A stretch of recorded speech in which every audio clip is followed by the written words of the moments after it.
Hey, this is Isaac from Opzer.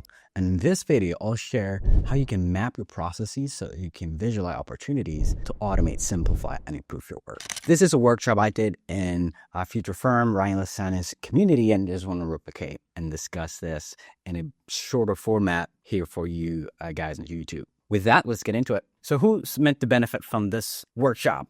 For this topic, if you are a lifetime firm owner, you want more time with your clients versus the minutia behind the scenes, this is for you. If you have a growing accounting firm and you want to scale without sacrificing service quality, process mapping will be incredibly important. And if you're an operations leader and manager, director of operations within a larger firm, and you feel like your team lacks clarity on what and how to deliver, this is also going to be incredibly beneficial. For those of you that don't know me, my name is Perdomo from Opzer. We run a automation firm that helps accounting firms do more with their existing team and software. And we do that through a combination of process consulting, technology consulting, and automation development. So what's a process map and why is it useful? To define it is essentially nothing new and nothing surprising. It's just a visual representation of how work gets done. But it can be incredibly helpful in helping you visualize what the process currently is. Not only for you, that maybe it's something you already know if you're the firm owner, but for your team as well. Because visual can be processed significantly faster, it's a way to communicate the process to others incredibly quickly. Also, it's hard to improve what you can't see. So by visualizing it in a collaborative way with your team, you can now pinpoint specifically what are the areas of improvement of that process that you can put in place, whether it's simplifying, standardizing a particular step, or of course, automate it. Once you see it, you cannot see it. And that's the thing. Like the moment you do this once, I promise you that you'll be like, okay, let's make sure we do this for all of our core processes and core workflows. So what will we map? And what level of detail is most useful? This is a question we get because, of course, there are varying levels of granularity and detail that you can provide or you can have in a particular process map. And I'd like to discuss 3 levels of detail from the top to the bottom. So the first one, let's call level 0, is just business departments. If you actually read the book Process from the EOS Mastery series, you'll see that what they call process is typically what someone, or meaning I would call a department. Like they talk about HR process, the marketing process, the sales process, the accounting process. I think that's relevant for them in the context of working with larger organizations. I do think that this should be a 5 to 10 minute exercise of like you naming your departments and being clear on what are you going to call them internally for clarity. But this is not typically the most useful from a process improvement standpoint. It can be useful to map out what is the hierarchy, right? The top level of departments, so then you can double click into one of them. Which leads me to the next level of detail, which is a high level process map. In this case, you're not really getting into the weeds of how exactly you do a thing, but you might probably see somewhere around, I'd say 5 to 20 boxes representing different steps. And some of those steps will be typically very summarized and short, like you're seeing in the screen, like brainstorming session, researching, reviewing, designing, implementing, etc. And of course, you can go overboard as well and have a super detailed flowchart that's almost akin to an SOP, which describes specifically each individual step in a process that a human has to take. Each level should align with the next one. And that's probably the most important part. Like if you do that exercise to map out your departments, make sure that now you can double click and list what are all the sub processes within that department, and within each one of those processes, what are the steps that happen underneath. And to give an analogy that hopefully will help clarify and make this a little bit more concrete, if we're talking about a factory, right, level 0 would be really, how do we design the factory? What are the different areas we need, right? We need a warehouse, sure. We need an assembly line. We need this, we need that. Similarly, you're going to need to market for people to find your firm. You're going to need to convert those leads into customers. You're going to need a delivery team or production team to deliver that, etc., etc. So this is just thinking about the buckets, the bigger buckets you need to produce the thing. In this case, to run your business and produce work for clients. But then you can double click in the specific assembly line, right? And think about, okay, from A to B, what does happen exactly in that particular assembly line? And that might be an assembly line that multiple people are involved. This is typically the most useful level of detail.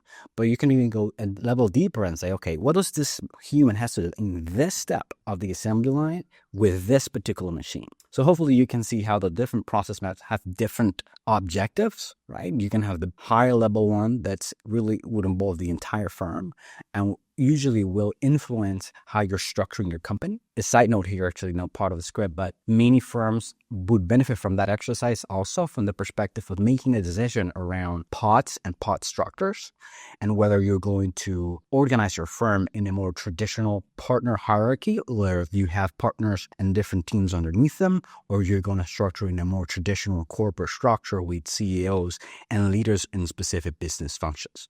So it's useful for that too. But specifically today, we're not going to go that higher level. It's specifically focused on the high level process, which typically, as we've mentioned, involves a particular team and typically influences or results in the workflow template that you'll have on your practice management or project management tool of choice that are like the higher level steps in the checklist that your team has to follow to get a particular piece of work done. Of course, we talked about the detailed one, which typically involves one person. It really would end up becoming either a subtask within the workflow template or a more likely like an SOP to instruct and teach that particular individual how to get that particular step of the process done. So the middle is the sweet spot for most people, and let's talk about how. Of course, if we want to visualize, we need a tool of sorts. If you have the privilege of having an in-house team, or you are able to do retreats and you are able to get them together, it can be useful to go the whiteboard way and analog, or you just map things out. You will pick something like this with a bunch of sticky notes. You write the different processes, you just paste them on the whiteboard, organize them, and brainstorm in that way. Not many of us had that privilege, so I want to discuss some of the options. Other options might be like Zoom's whiteboard feature. If you've ever used Zoom, if you pay for it already, when you go there, you have the ability to create a whiteboard that everyone can see and collaborate in. And there's also two tools that are used very frequently in the flowcharting world, one of them being Whimsical, which is the one that we use internally and recommend, but there's also Miro, which has many similar features and it's equally powerful. Now, what are the steps we want to take to develop that process map and ensuring that we're actually selecting the processes that are going to give you the most bang for your buck? The steps are the following. First, select the key process. We're going to talk about some selection criteria that you might want to keep in mind. Define boundaries. Where does it start? Where does it end? That you want to make sure you have the scope of the process map clear from the very beginning. Ask what's next if you want to go from the very beginning, the very first step, and clarify each of the steps that happen from the very beginning and that first step all the way until the final deliverable. And then sharpen the process, which is how do we improve it? And actually I use the word sharpen because I have a little bit of an acronym to make it easier to assess or understand what are the different process improvement techniques that you might implement to improve a particular process. So let's talk about the selection criteria. There are many selection criteria around. I personally like, for accounting firms specifically, the Peter framework, which is effectively profit, errors, time, and revenue. Think about what are the services that you provide that potentially have lower margins and that you want to make sure your team spends time elsewhere. This is typically the compliance work. If you are a firm that provides compliance and advisory work, more than likely you'll be focusing on improving and automating the compliance work that takes a little bit more time, that might not be as high margin, such that your team can spend more time on that strategic and advisory work. Errors, if you have a process that it's continually being done wrong, if you have a lot of rework happening where maybe the individuals in the team, the individual contributors are sharing the books for the controller or the tax returns for the tax managers, and they have to like either redo that work, push it back. Whenever they have a lot of things like that happening, it's another way in which you can make sure you prioritize the process you pick to improve in the first place. Of course, time, the universal currency. And if you are, especially if you have like time tracking data, you can get very granular around like what are the tasks and services specifically that are taking the most time. If you, for example, track effective hourly rates by services, you can kind of rank your services from most to least profitable based on that particular metric and see what are the areas to improve. And sometimes it's like just revenue. If you are a firm, someone would talk about yesterday, they do 75% tax work and 60 to 70% of that was personal tax. So for them, it would be like dumb not to focus on their personal tax preparation process first. There are many other frameworks, as I mentioned. The important thing is to prioritize and have a good sense of where you're going to start to focus on. Because sometimes we get people like that one that are talking about, hey, Isaac, you do personal tax returns as like the core of their business.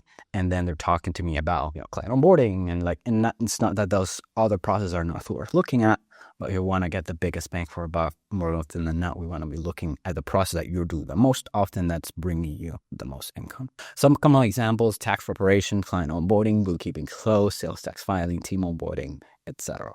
So think about for yourself, what's your key process as you think about your own firm and the things, some of the frameworks and selection criteria we just discussed. Second, define boundaries. Start to think about what's the final output, right? Envision the output of this particular process. Ultimately, that's what you're driving towards, and the activities that you do within that are only relevant or only valuable to the degree that they influence that output. So think about, where does the process start?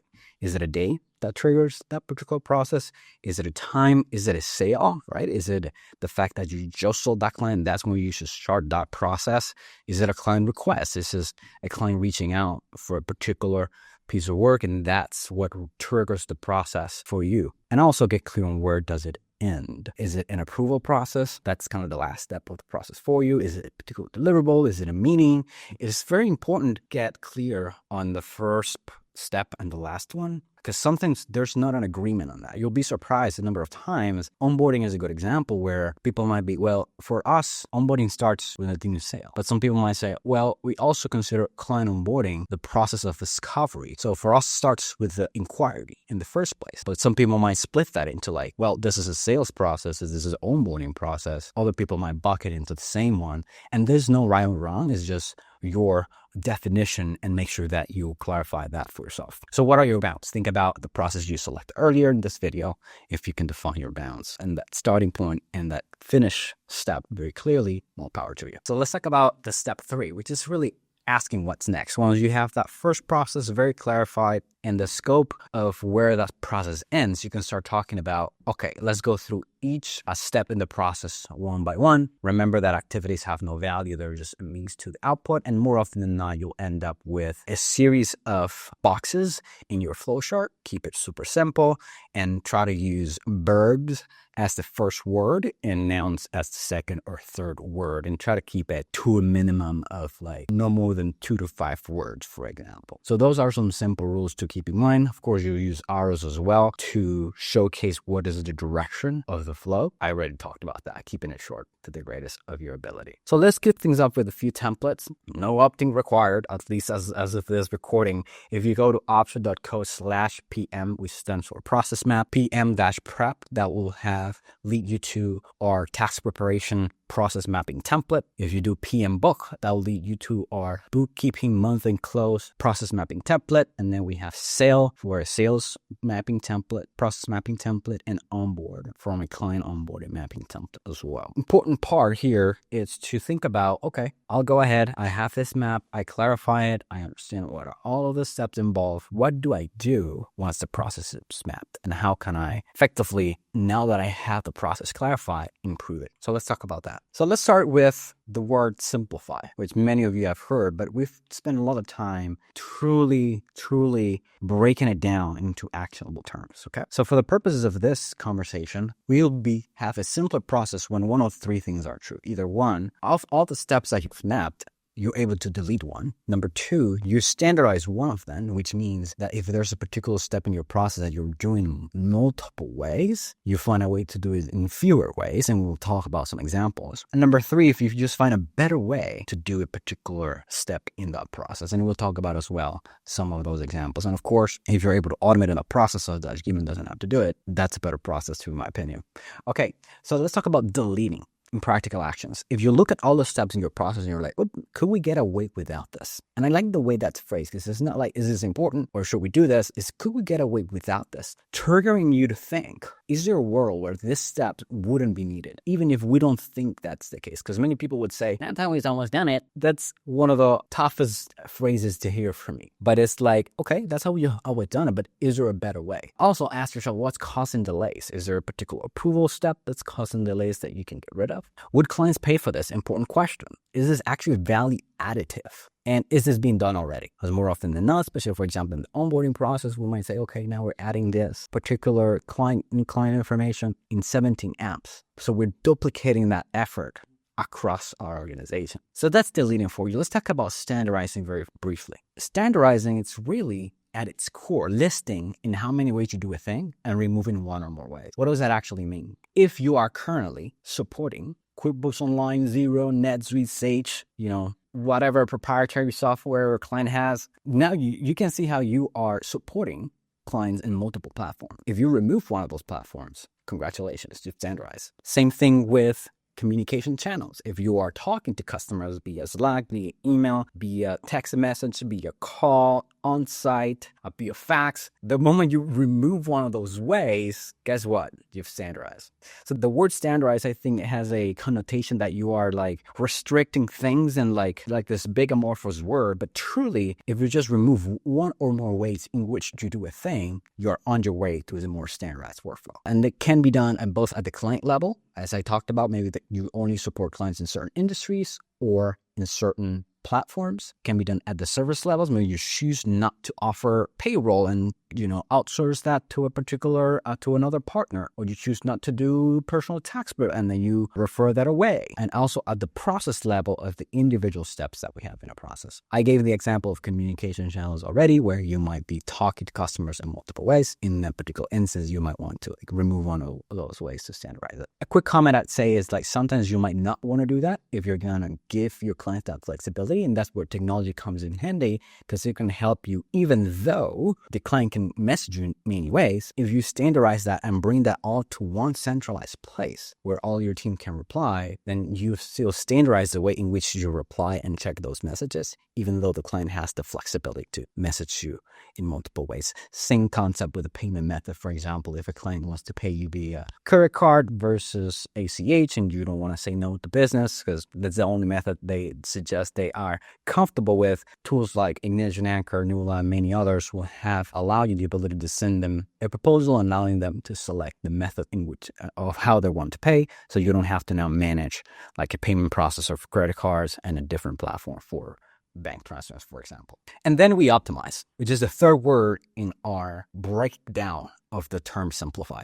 After you've standardized, which means we've reduced ways in which we do these steps, and you've deleted, which means you've gotten rid of steps altogether, there are steps that are left. You have to find a balance, which is what the word optimize comes from, right? It's an optimal spot where it is neither one extreme nor the other. And I have 5 verticals, 5 elements, or 5 factors in which you can kind of evaluate a particular process through to assess, is there anything you can do to find an optimal spot for that. Let's talk about that, because that probably didn't make sense, but it will make sense now, okay?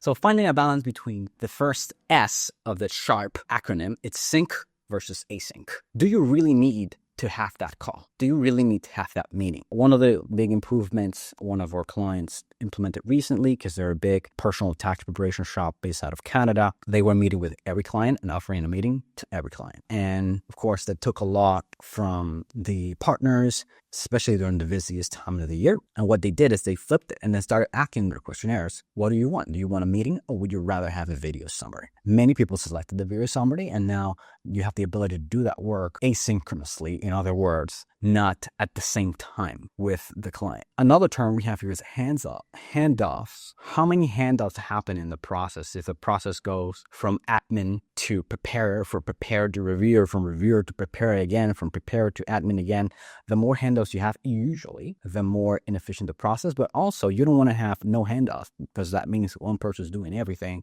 and you want to specialize that work. So it's finding that balance of, okay, if I know 3 people are going to be involved in this process or in this client, how can I make sure that each individual blocks their time to do everything they have to do, and then pass the baton to the next person? And often a big improvement we find here, it's clients not having a good, for example, document review process, so that when preparers sit down, they have everything they need to finish it in one block. And if you don't kind of perfect that process of that handoff, all of a sudden that preparer is going to have to, do half of the work, pause, then come back later and not really remember where they left off. The third one is access. This is simple. It's essentially how much and how close the information you provide to your team is. Typically, this is in the context of, are you providing an SOP, a knowledge base, a template that they can consult? How, large or big is that? How much detail you provide? Because you don't want to go overboard, provide too much. You also don't want to provide too little. Then we have resource timing. Do you schedule your work, or do you work on demand as clients request? Of course, we want to have some flexibility, because if clients will appreciate that you're sometimes available immediately or within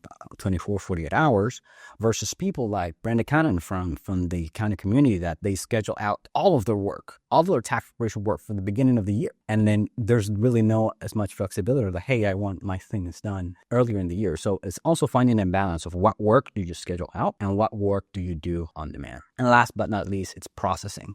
Seeing if those steps you mapped out, is there any of those steps that you can do in parallel rather than doing linear? So a good example that I always like to give is video thumbnails of, hey, maybe once you finish writing a script for a video, if that's something you do for your marketing department, you can get both editor and designer to start working on their own things at the same time.